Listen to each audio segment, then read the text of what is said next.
సరే, ఇంతకుముందు మళ్ళీ ఆడిషన్స్ దగ్గరికి వస్తే చాలామంది ఇప్పుడు కొత్త ఆర్టిస్టులు కొత్తగా ట్రై చేసే వాళ్ళు ఆడిషన్స్కి వెళ్ళి రెగ్యులర్గా చెప్పే డైలాగ్స్ సినిమాలో ఏదో సినిమా డైలాగ్స్, సినిమాలో ఫేమస్ డైలాగ్స్ చెప్తుంటారు. అలా చేస్తే ఎక్కువగా రీచ్ అయ్యే ఛాన్స్ లేదు. నాకు తెలిసి నువ్వు కూడా ఎక్కడ రాసినట్టు గుర్తున్నావు. అవునవును. అది ఏంటి, దాని మీద నీ ఎక్స్పీరియన్స్, ఎలా చేస్తే మనం ఇంప్రెస్ చేయొచ్చు ఎదుటి వాడిని? ఒకటి ఏంటంటే సార్, నేను ఆడిషన్ చేశాను ఒకప్పుడు పిక్స్లైడ్ అనే కంపెనీ. అప్పుడు నాకు అర్థమైంది ఏంటంటే ప్రతి ఒక్కరు అదే అంటే ఇదర్ స్క్రిప్ట్ అడుగుతారండి రాగానే, లేకపోతే నా లుక్స్ ఇట్లా మంచి బాడీ చేసి neatly they are toned very well and condition very well అండి. కానీ ఎప్పుడైనా ఆడిషన్ చేసేవాడు ఈ క్యారెక్టర్ వీడు అసలు సరిపోతాడు ఇలా అనేదే మైండ్లో ఉంటుందండి. నువ్వు ఎంత బాగున్నావు అది అన్నీ సెకండరీ అవుతాయి.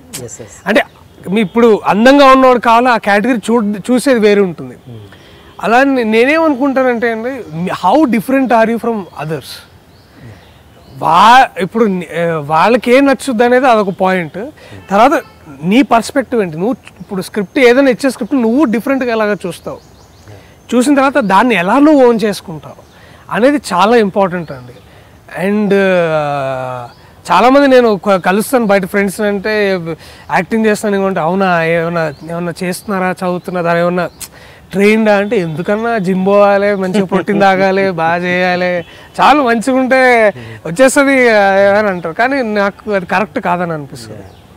అండ్ ఖచ్చితంగా ఒక చూసే విధానం, చేసే విధానం కొంచెం స్పెషల్గా ఉన్న అండ్ ఎమోషన్ అండి. ఎమోషన్ అనేది యూనివర్సల్, అది దాన్ని కరెక్ట్గా మనం ప్రజెంట్ చేయగలగాలి. అండ్ కాపీ కొడితే ఎమ్మటే దొరికిపోతారు. ఇప్పుడు కొంతమంది డైలాగ్ చెప్పే విధానం కూడా ఏదైనా పెద్ద స్టార్ స్టైల్ కాపీ కొడుతూ ఉంటారు కొంతమంది.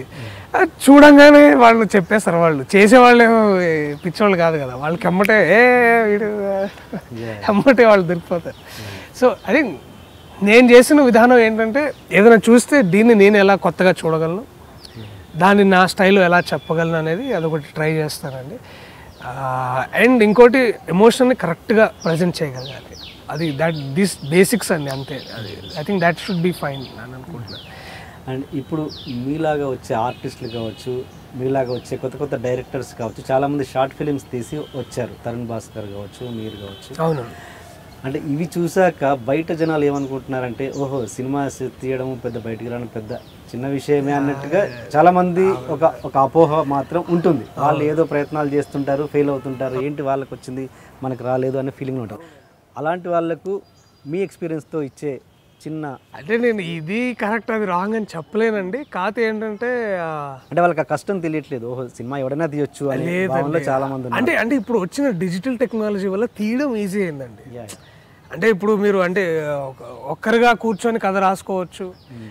మీ దగ్గర ఉన్న టీమ్ తోటి ఒక 5D కెమెరా కావచ్చు, A7S కానీ ఇట్లాంటి కెమెరాలు రెంట్ తీసుకొని మేకింగ్ కాస్ట్ తగ్గించవచ్చు అండి. కానీ డిస్ట్రిబ్యూషన్ అనేది ఒక డిఫరెంట్ సిస్టమ్, అదంతా ఇదే అండి. కానీ ఎప్పుడు ఏంటంటే కంటెంట్ అనేది చాలా ఇంపార్టెంట్ అండి. నేను ఆడిషన్స్కి వెళ్ళినా కూడా చాలామంది మీకు నచ్చింది చేయమంటే I vote first for that. నచ్చిందంటే ఓకే, నేను ప్రిపేర్ అయ్యి ఏదైనా రాసుకొని కానీ ఏదైనా ప్రిపేర్ అయ్యి అలా చేస్తుంటాను. వాళ్ళకు కూడా సినిమా తీసే వాళ్ళకి కూడా వాళ్ళకి తెలిసిపోయి ఉంటుంది ఏది వర్క్ అవుతుందో ఏది వర్క్ కాదనేది. అండ్ అంతకు మించి ఆడియన్స్ చాలా చాలా క్లేవర్ అండి. వాళ్ళకి చాలా ఎక్కువ తెలుసు అండి. ఇవాళ వచ్చే generation they are consuming a lot of material from other cinemas. వాళ్ళు వరల్డ్ సినిమా చూస్తున్నారు అండ్ వాళ్ళ పర్స్పెక్టివ్తో వచ్చి మనకు హాల్లో కూర్చుంటున్నారు. వాడు ఇట్లా ఈ సీనే ఇది ఆ సీను, ఇది ఆ సినిమా, ఈ సినిమా అని చెప్పేస్తున్నారు వాళ్ళు. సో అలాంటి వాళ్ళకి ఒరిజినల్ కంటెంట్ ఇవ్వడం అనేది చాలా ఇంపార్టెంట్ అండి. అండ్ నేను ఇప్పుడు పెళ్లి చూపుల్లో ఉంది అదే అండి. ఓకే మీరు కథ దానికి మీరు అనొచ్చు, ఇక్కడ రిఫరెన్సెస్ ఉండొచ్చు అని, but screen play is refreshingly new అండి. అందుకనే దానికి అంత పేరు వస్తుంది, అందుకనే అందరూ ఎక్కువగా రిపీట్ ఆడియన్స్ వస్తున్నారు. So I think it's a very important example. ఆ సినిమా అయినా సరే, ఇంకా వేరే ఇప్పుడు క్షణమైన for the matter of fact, లేకపోతే ఇంకా ఉన్నాయండి ఆ సినిమాలు అవన్నీ. ఐ థింక్ ఆ కొత్త కంటెంట్, ఒరిజినల్ ఐడియా అది ఎప్పుడూ నిలిచిపోతాయండి, ఎప్పుడూ నిలిచిపోతాయి. అండ్ అది చూసే సురేష్ బాబు గారు ముందుకు వచ్చారు. మీకు తెలిసి సినిమాలు తీసుకోవడానికి ఎప్పుడు ముందుంటారు. లాస్ట్ టైం ఇయ్యాల జంపాలా. అవునండి, అది కూడా మంచి ఫిలిం. అది కూడా it's very new screen play, refreshing idea, బాగుందండి. అండ్ ఇంతకుముందు పిక్స్లైడ్ టాపిక్ వచ్చింది. అక్కడ అప్పుడు అక్కడ ఏం చేసేవాడు, ఏంటి ఎందుకు బయటకు రావాల్సి వచ్చింది? అప్పుడు మన అసోసియేట్ ప్రొడ్యూసర్గా పనిచేశానండి అక్కడ. కార్పొరేట్ ఫిలిమ్స్ అండి, ఎక్కువగా కార్పొరేట్ ఫిలిమ్స్, లేకపోతే చిన్న చిన్న యాడ్స్, వాటికి కాన్సెప్ట్స్ రాయడం, వాటిని డెవలప్ చేయడం. అక్కడ ఉన్నప్పుడు కంట్రోల్ సి అని ఒక షార్ట్ ఫిలిం, అంటే 50 minutes చేశాను. యుగంధర్ గారు అని అప్పుడు అక్కడ ఫౌండర్, ఇప్పుడు అక్కడ లేరు వారు. ఆ ఫౌండర్గా అప్పుడు ఉన్న వారు డైరెక్షన్ చేసినప్పుడు దానికి నేను స్క్రీన్ ప్లే రాసిచ్చాను. స్క్రీన్ ప్లే, డైలాగ్స్ అండ్ ఐడిగా మళ్ళీ దాంట్లోనే వారు లేదు నువ్వు యాక్ట్ చేయొచ్చు అని ఒక క్యారెక్టర్ చేయించడం, అలాగా ఆ పనిలో అది అక్కడ అవి సరిపోయినాయి అక్కడ నాకు. తర్వాత ఎందుకో అంటే ఒక పాయింట్ తర్వాత నాకు వర్క్స్ రావడం తగ్గిపోయినాయండి. అంటే నేను ఫ్రీలాన్సర్ లేదండి, అంటే ఎంప్లాయీనే అక్కడ. కాకపోతే ఏంటంటే రాను నాకు యాక్టివ్గా విజువల్ ఎఫెక్ట్స్, గ్రాఫిక్స్ అవి నడుస్తున్నాయండి. నాకు సపరేట్గా ఒక ఎంటిటీ అనమాట. నేను ఓన్లీ కార్పొరేట్ ఫిలిమ్స్ రాయడం అది. సో నాకు పని తగ్గిపోయేసరికి I became a burden for them. And వాళ్ళు నన్ను పంపించడంలో కూడా వాళ్ళ తప్పు కూడా నాకు ఐ డోంట్ సీ, ఎందుకంటే పని లేనప్పుడు నేను వేస్ట్ కదా అక్కడ. అండ్ నేను ఆగస్ట్లో మూవ్ అవుదాం, ఆగస్ట్ ఎండ్ తర్వాత, ఆగస్ట్లో బర్త్డే ఉంది, అయిపోయిన తర్వాత వెళ్ళిపోదాము, శాలరీ తీసుకొని పార్టీ చేసుకోవచ్చు అనుకున్నాను. వాళ్ళు 7వ తారీఖు నన్ను 6వ తారీఖు పంపించారు. సో వాళ్ళే పంపించారు. ఇప్పుడు ఏమైనా టచ్ లో ఉన్నారా? ఉన్నారండి. బాలగారు ఎప్పుడైనా అప్పుడు ఆయన నా ఎగ్జిక్యూటివ్ ప్రొడ్యూసర్ వారు అక్కడ. బాలగారు, యుగంధర్ గారు ఈ సక్సెస్ షేర్ చేసుకున్నారా?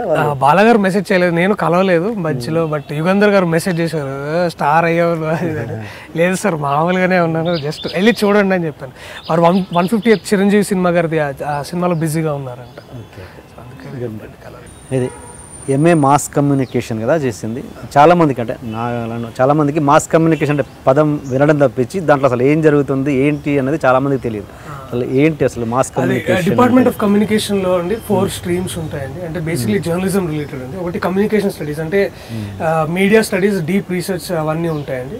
సెకండ్ ఏంటంటే రేడియో అండ్ వీడియో ప్రొడక్షన్, అంటే న్యూస్ ఎలా చేయాలి, న్యూస్ ఎలాగా తీస్తారు, కంటెంట్ ఎలా రాయాలి, అంటే విజువల్ కంటెంట్, అంటే ఇప్పుడు టీవీకి రాసినప్పుడు విజువల్ కంటెంట్ వేరే రాస్తారు కదండి, అలాగా. తర్వాత ప్రింట్ మీడియా అండి, ప్రింట్ మీడియా, పేపర్లకి రాయడం వాటికి. మేము ఉన్నప్పుడు యాడ్ అండ్ పబ్లిక్ రిలేషన్స్ ఉండేది, అది తీసేసారండి. ఇప్పుడు యాక్టివ్గా 3 ఉన్నాయండి. సో బేసిక్లీ సర్క్యులేటింగ్ మీడియా మొత్తం జర్నలిజంకి సంబంధించిన పూర్తి ఇదే బాగుంటుంది. ఇండియాలో one of the finest departments అండి. నా లైఫ్ మారింది కూడా అక్కడే మేజర్గా. అంటే బట్ ఇది యాక్టింగ్ పరంగా డెసిషన్ పెద్దగా హెల్ప్ అయ్యే కోర్స్ కాదు కదా? అంటే కాదు, బట్ నాకు అంటే నేను చదువుకున్నది అక్కడ నాకు యాక్చువల్గా వెళ్ళిపోయిందండి. అంటే అదే చెప్తున్నాను ఇందాక, సమాజానికి మిర్రర్ పట్టేవాళ్ళు జర్నలిస్ట్ అని చెప్పారు అప్పుడు. నాకు అప్పుడు అనిపించింది, అరే ఇదే ఇక్కడ ఆ ప్రిన్సిపల్ని ఇక్కడ అప్లై చేసి, తర్వాత నా లెర్నింగ్ అంతా ర్యాగ్ పికింగ్ అండి. అంటే ఎక్కడ ఇప్పుడు ఒక మంచి ఏదైనా యాక్టర్ ఒక మంచి సందర్భం ఏదైనా ఎమోట్ చేసిన, అరే బాగా చేశారు, ఆ కనెక్ట్ అండి, అది నాకు ఎక్కడ దొరికితే నేను అక్కడ ఏది పడితే అది నేర్చుకోవడం. చాలా సందర్భాల్లో ఆంథ్రోపాలజీ, పొలిటికల్ సైన్స్ క్లాసులో కూడా కూర్చునేవాడిని. సో అలా కూడా it was helpful to me అక్కడ. సో నాలెడ్జ్ అండి నాకు ఇప్పుడు అట్లే లేదు, ఎంత నాలెడ్జ్ వస్తే నేర్చుకుంటాను, దాన్ని ఎక్కడైనా హెల్ప్ అవుద్దని అనుకుంటాను అంతే. సో లెర్నింగ్ అనేది కంటిన్యూస్ ప్రాసెస్, అట్లాగే అన్లెర్నింగ్ కూడా చాలా ఇంపార్టెంట్ అని అనుకుంటాను. అది హెల్ప్ అయింది, క్రాస్ పాలినేట్ అయింది.